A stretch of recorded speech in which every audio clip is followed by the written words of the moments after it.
So what's up mga kapapa, welcome back naman sa panibagong video, right?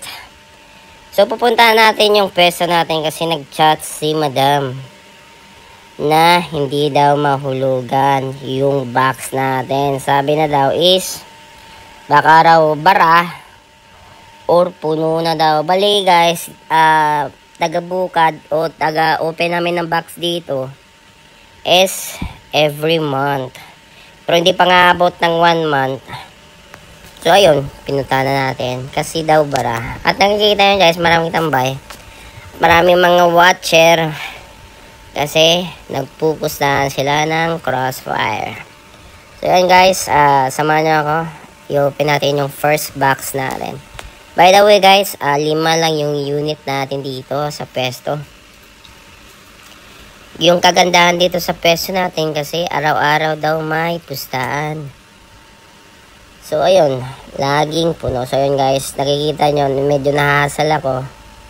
Kasi di ko makukuha mahatak kasi nagbabara yung ibang mga coins sa box. Kaya hindi ko makuha agad-agad. So ayun guys, first drop natin. Puno agad. May kunting awas pa. Pinapagpag ko dyan kasi maraming langgam. Sineswerte ang ating box na yan. So, thank you. So, next, tinadampot natin yung mga sobra.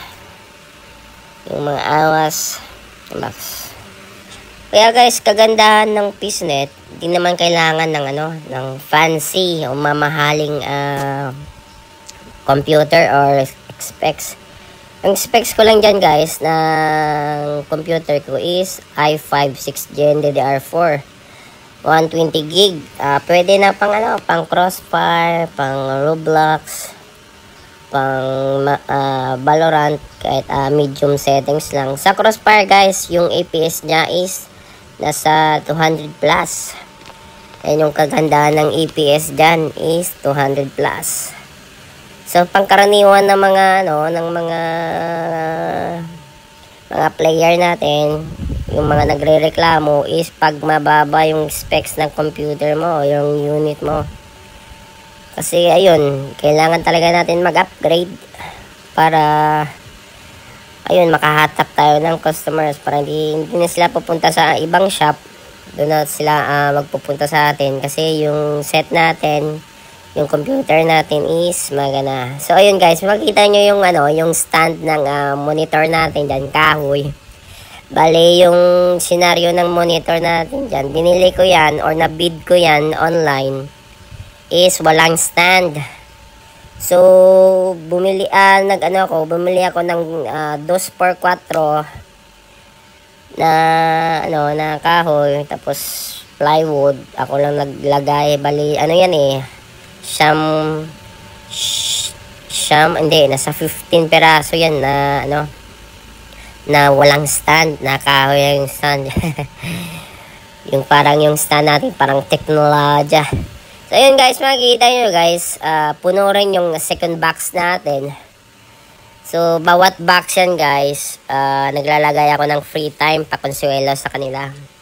So hangga pa dyan istorbo pa ako sa kanila kasi nagpupustahan sila, magkadikit lang yung score.